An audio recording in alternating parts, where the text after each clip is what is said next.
Every Monday and Thursday, the Prophet ﷺ says, the deeds of people are presented to Allah. Therefore Allah forgives the sins of every human being who does not associate partners with Allah. Every Monday and Thursday. He says, with the exception of two people. Two people whom are quarreling with one another and they're not giving salam to one another. It will be said to them, don't forgive their sins till they become friends again.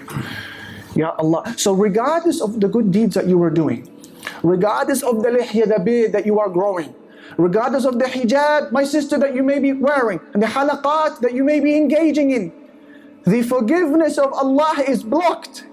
The forgiveness of Allah is barred so long as there is shahna, enmity between you and your brother.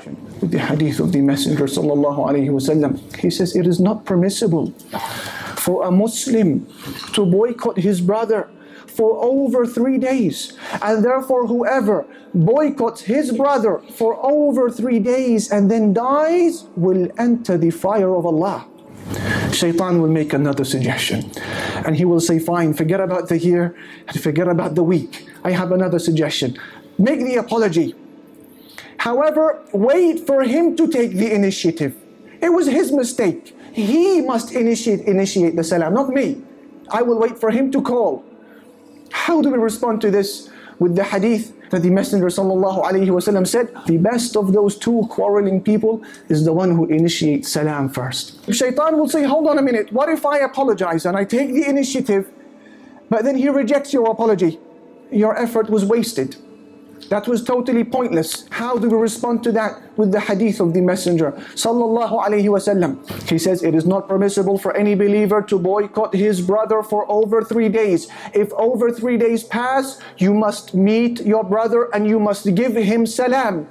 He says, however, if you give your brother salam and he rejects you, this is what we need from the hadith. If you meet your brother, you give him salam and you apologize, you say, samihni, and then he rejects you, he says the sin is upon him. And you are no longer sinful. You are no longer sinful. You have been excused. However, if he accepts your salam, both of you are rewarded. Walillahi alhamd. Allahu Akbar. Shaitan therefore will make one last plea. He will make one last effort because he is set on the path of Islah. He wants Jahannam for us because he knows where he's going. He will say, hold on a minute, what will happen to your karamah? What will happen to your honor, your izzah, your dignity? If you apologize and then he rejects you, where is your honor then? You've lost it. And that's a point scored against you. We respond to this with the hadith of the Messenger sallallahu alaihi wasallam, and this time he takes an oath by the name of Allah. He says, Wallahi, to show you the seriousness of what he is about to say. He says, 3 things, I take an oath by the name of Allah Almighty that they will happen. 3 things, they will happen, Wallah.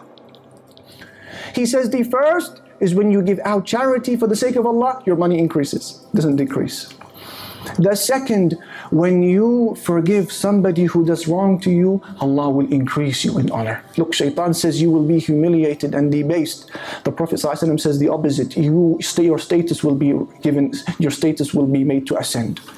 And then he says, number 3, whoever humbles himself for the sake of Allah, Allah Almighty will raise him. Therefore, brothers and sisters, what do you make of a person whom after hearing all of what you just heard, he insists on his qati'ah? He is insisting on boycotting his brother, his sister. What do you make of such a person after he had heard all what he has just heard? Surely this is a person who is mutakabbir, arrogant. This is a person who is mayyitul qalbi, his heart has died. A person la yuridul jannah wa la yakhafu min an-nar. A person who does not want paradise and certainly is not afraid of the hellfire. Therefore, brothers and sisters, let us be easy, let us be simple, and let us remove every obstacle between us and paradise before we meet Allah, because we have enough to be asked about as it is.